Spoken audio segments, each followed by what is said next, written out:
กับทักทายสบายดีเด้อพ่อแม่พี่น้อง FC เวอร์สุขุสู่คนก็ยินดีต้อนรับเข้าสู่ซอกสนวนไซลุยอีกแล้วพี่น้องพบพอสนวนมานี้เนาะพี่น้องเนาะทางสนวนก็อยู่เฮือนอยู่ซ่านพี่น้องถือว่าบ่ได้ไปทางใดเนาะกับวันนี้ก็บ่มีหยังหลายพี่น้องทางสนวนก็สิออกมาเว้ามี FC เนาะก็ผู้เพิ่นเม้นมาแหละเนาะพี่น้องเนาะอันนี้ก็บ่หมายถึงผู้ที่เพิ่นบางดีเนาะอันนี้คือสิบางดีหรือบ่บางดีอันนี้ทางสนองก็บ่ฮู้เนาะพี่น้องเนาะจุดประสงค์ที่เพิ่นเม้นมาเนาะก็คือรายมื้อพอสมควรพี่น้องตั้งแต่ทางสนวนพุ่นละลงไปหาน้องปูปลาเนาะลงไปหาน้องปูปลา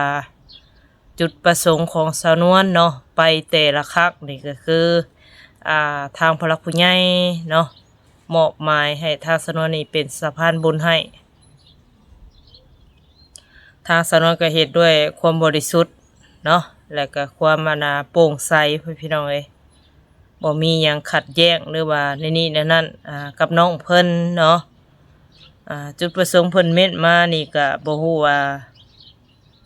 มีเกี่ยวข้องหยังกับน้องเพิ่นบ่หรือว่าแนวใดเนาะพี่น้องเนาะฮู้จักกับน้องเพิ่นบ่ประมาณนี้เนาะประธานสนวนก็คือว่าและลงคลิปไปกับประมาณ 4-5 มื้อเนาะก็ยังบ่ได้ตอบคอมเมนต์พี่น้องอันนี้ก็ต้องขอโทษขออภัยหลายๆเนาะก็คือเวลามันก็คือว่าแหละทางสนวนก็ได้ส่วนหลายก็ยะพี่น้องก็ส่วนหลายก็บ่ได้ไปนั่งตอบคอมเมนต์เนาะกับมื้อนี้ก็มีโอกาสก็สิมาตอบพี่น้องเนาะกับเพิ่นเว้านี่ก็บ่เหมาะสมเนาะถ้าสนวนก็สิขอติเตือนแน่จักหน่อยพี่น้อง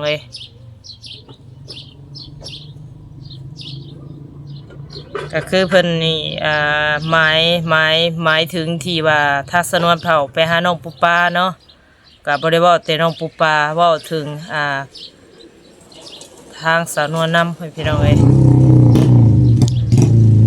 ก็ทางสาวนวลก็บ่ได้หยังดอกเนาะแต่ว่าอยากขออธิบายเนาะพี่น้องเนาะเพื่อความโปร่งใสเพิ่นก็เลยมี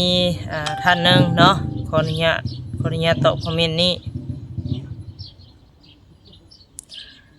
เข้ามาถ่ายแต่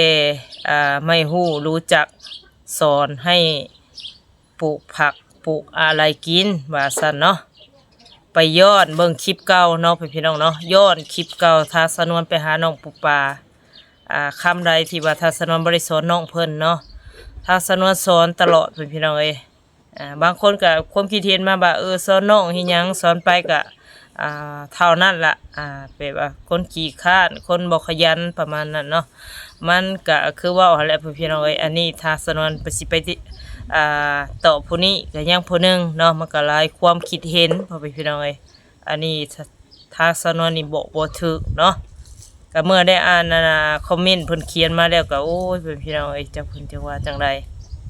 เพิ่นคือว่าเฮาบ่สอนบ่บอกทางน้องเพิ่นคิดว่าเฮาไปถ่ายเอาคลิปเอาหยังน้องเพิ่นซื่อๆประมาณนี้แหละเนาะเข้ามาถ่ายแต่บ่ฮู้จักบอกสอนน้องประมาณนี้แหละถ้าสนวนสอนพี่น้องแต่ว่าเฮาสิสอนซ้ำพ่อซ้ำแม่เขาก็เป็นไปบ่ได้เนาะเพราะว่าเฮาคนภายนอกก็คือแบบว่าเฮาไปคบไปหาเห็นเขาแล้วเขาก็บอกแนะนำเล็กน้อยเนาะแต่สิบอกเกินมันก็เป็นไปบ่ได้เนาะยกตัวอย่างพ่อแม่เขาก็ยังสอนบ่อยู่พี่น้องเนาะเด็กน้อยบางคนก็อาจสิว่าสอนจนบ่อยู่พุ่นล่ะบ่ฟังว่าซั่นซะภาษาหยังเฮาคนนอกเนาะสิไปบอกไปสอนเขาสิอยู่เขาสิฟังแล้วก็เฮ็ดทำตามเฮาสั่งพี่น้องเป็นไปบ่ได้เนาะแล้วก็อีกท่านนึงเนาะเพิ่นก็ตอบกันลงมาแหละพี่น้องเพิ่นหมายถึงทางสนวนเนาะมีคนนี่เพิ่นเขียนว่าเข้ามาถ่ายแต่บ่ฮู้จักสอนน้องปลูกผักปลูกหยังแต่คนหนึ่งเพิ่นก็ตอบมาอีกว่าคนถ่ายก็เฮ็ดบ่เป็นว่าซั่นเนาะก็หมายถึงแบบว่าทางสนวน หมายถึงทางสนวนนี่เฮ็ดหยังบ่เป็นเพิ่นว่าเนาะอันนี้บอกตามตรงเนาะพี่น้องเนาะทางสนวนน่ะเป็นเบิดทุกอย่างความคิดของสาวนวลเนี่ยเป็นเบิดทุกอย่างนับแต่เครื่องนักเครื่องหยังเป็นเบิดแต่เฮาบ่สามารถสิเอามาเฮ็ดหรือว่าสู่ด้วยกับเพื่อกับแฮงเฮาได้เนาะเพราะว่าเฮาเป็นแม่ย่าแม่หญิงพี่น้องเอ้ยบ่แม่นผู้ชายเนาะสิเฮ็ดหลังคาบ้านบ่ตกแต่งเรือนซ่านบ่เป็นเบิดเนาะตามที่ความคิดและของสาวนวลเองหั่นแหละพี่น้องเอ้ยแต่ว่าเฮาก็บ่สามารถแบบว่าสิไปเฮ็ดได้ภายของผู้ชายนอกจากเวียกเบาเนาะเวียกเบาภายผู้หญิงพี่น้องเอ้ยเอาไปเฮ็ดภายผู้ชายมันก็ได้อยู่แต่ว่าเฮือแฮงเฮาสุกบ่ไหวเนาะ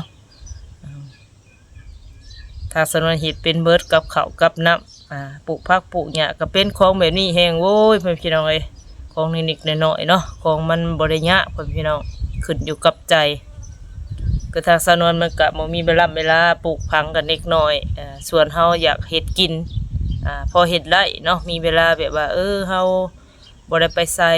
บ่ได้ยากเวียกหยังเฮาก็หาเวลาปลูกบ่แม่นว่าบ่ได้เฮ็ดได้หยังเฮ็ดบ่เป็นเนาะเฮ็ดเป็นเนาะคำหมายว่าเพิ่นเขียนมานี่คล้ายๆแบบรู้จักกับชีวิตสาวนวลแล้วก็น้องปูปลาเพิ่นเนาะอันนี้นะ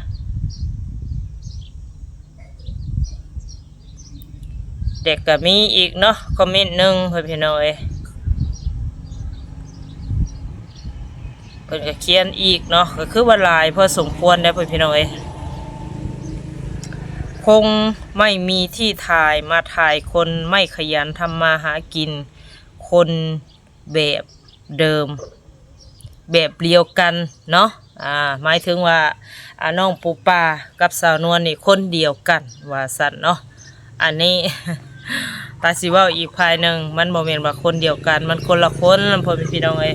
มันคนละคนถ้าสิว่าคำหมายแบบไปหามาสู่กันมันแบบคนเดียวกันอันนี้ถูกเนาะทางสาวนวลบ่เถียงตัวนี้ถูกต้อง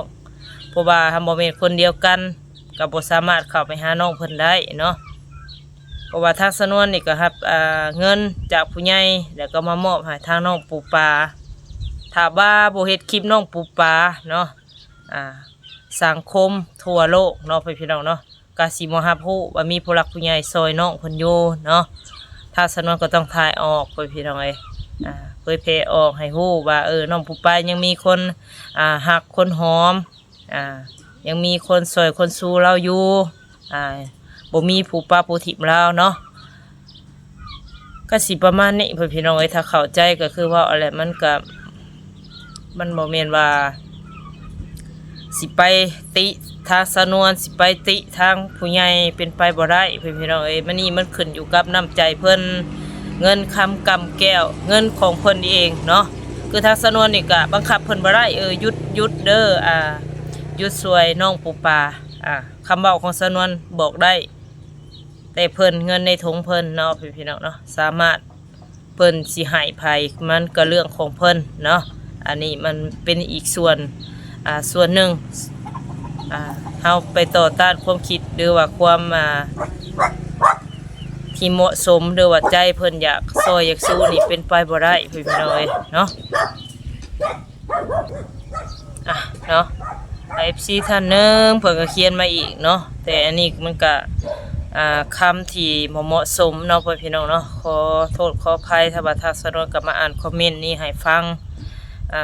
ทางสนวนก็อยากให้ฟังให้ฮู้เนาะบางคนก็อาจสิบ่เบิ่งคอมเมนต์ทางสนวนสมน้ำหน้าเนาะผลหมายถึงอันนี้ขอโทษทางผู้หลักผู้ใหญ่เนาะเพิ่นอาจสิเว้าเรื่องผู้ใหญ่พี่น้องเอ้ยสมน้ำหน้าหาเงินให้คนใช้แบบนี้ไม่ได้บุญดอกต้องไปช่วยคนยากคนจนยิ่งกว่านี้อันนี้มันมีทุกสิ่งทุกอย่างและ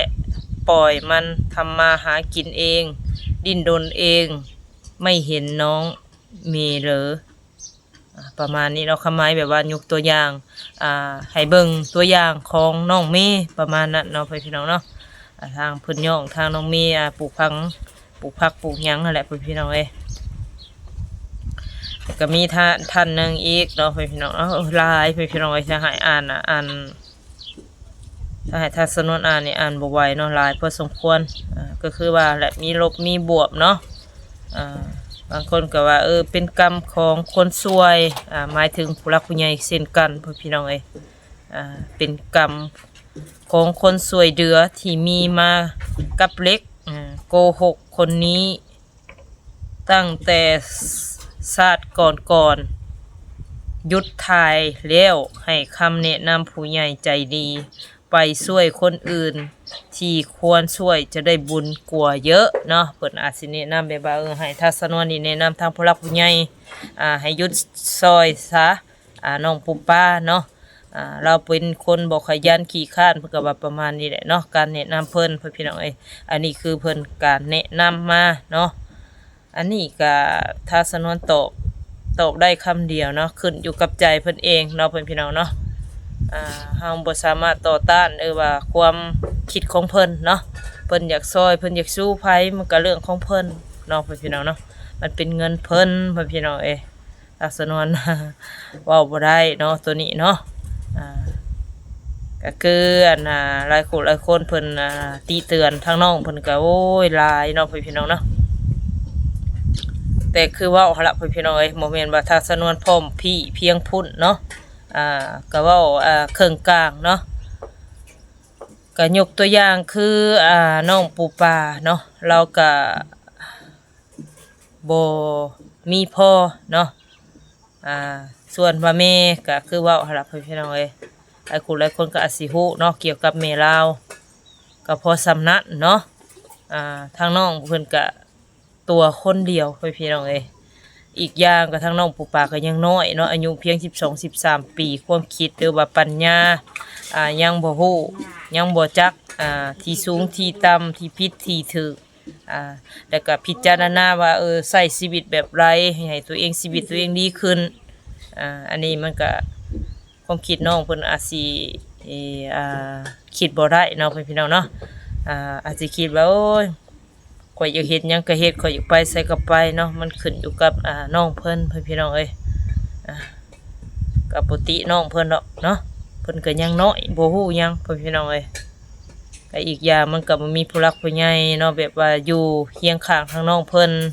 อบรมสั่งสอนตลอดเนาะแบบว่าคอยดูแลอันนี้ก็ส่วนแม่ก็อยู่ทีปนึงส่วนพ่อก็อยู่ทีปนึงเนาะทางน้องเพิ่นก็คิดบ่ได้ตั้งโตบ่ถึกพี่น้องอันนี้ก็ทัศนก็ได้แต่มาตอบคอมเมนต์เนาะทาง FC ที่ว่าถามเข้ามาแล้วก็ตีเตือนทางน้องเพิ่นเนาะพี่น้องเนาะก็ถือว่าคำบ่เหมาะสมปานใดเนาะพี่น้องเนาะแต่ว่าทัศนก็บ่อยากให้ว่าน้องเพิ่นเนาะพี่น้องเนาะบ่อยากว่าน้องเพิ่นหั่นล่ะมันแบบว่าจังใดเนาะถ้าว่าอยากสอนน้องเพิ่นเนาะก็ให้แบบว่าแนะนำคนนี้คนนั้นเฮ็ดกินเฮ็ดหยังเนาะเป็นกำลังใจให้น้องเพิ่นสู้ๆเนาะก็ยังดีเนาะพี่น้องเนาะอันนี้น้องเพิ่นก็อาภัพแล้วอาภัพทั้งแม่อาภัพทั้งพ่อตัวคนเดียวอาศัยไผก็บ่ได้แล้วเนาะพี่น้องเนาะก็ยังแบบว่าเฮามาซ้ำเติมทางน้องเพิ่นมันก็สิเป็นสิ่งที่ว่าบ่จบบ่งามเนาะทางเล็กน้อยสมมุติว่าน้องเพิ่นมาอ่านใจเพิ่นก็แฮงสิคิดไปทางอื่นพี่น้องอันนี้ก็ทางสนองก็บ่ได้เข้าข้างไผเนาะแต่ว่าขอบใจ FC เนาะที่ว่ามาเม้นแล้วก็ให้ทางสนวนได้ได้เห็นแล้วก็โปร่งใสเนาะพี่น้องเนาะติเตือนเข้ามากับบ่ได้ว่าหยังเนาะพี่น้องเนาะก็ถือว่าเป็นสิ่งที่ว่าดีอยู่แต่ว่ามีคำที่ว่าบ่เหมาะสมแต่ก็มีคำที่ว่าเหมาะสมเนาะก็หลายคนพี่น้องอันนี้ก็ทัศนก็บ่ได้ว่าหยังอันนี้ขึ้นอยู่กับมุกกับใจเนาะ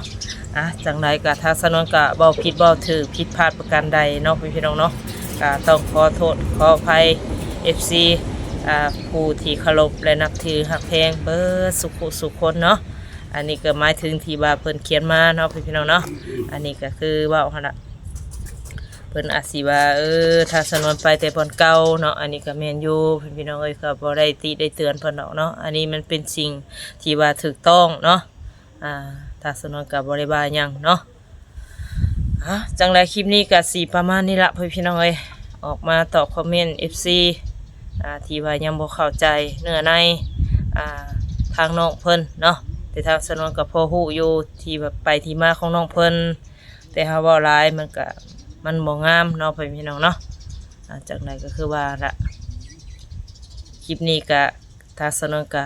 สิได้ขอจบคลิปก่อนเนาะพี่น้องเนาะไปพบพอสนวนคลิปหน้าสำหรับคลิปนี้ไปแล้วขอกล่าวคำว่าสบายดี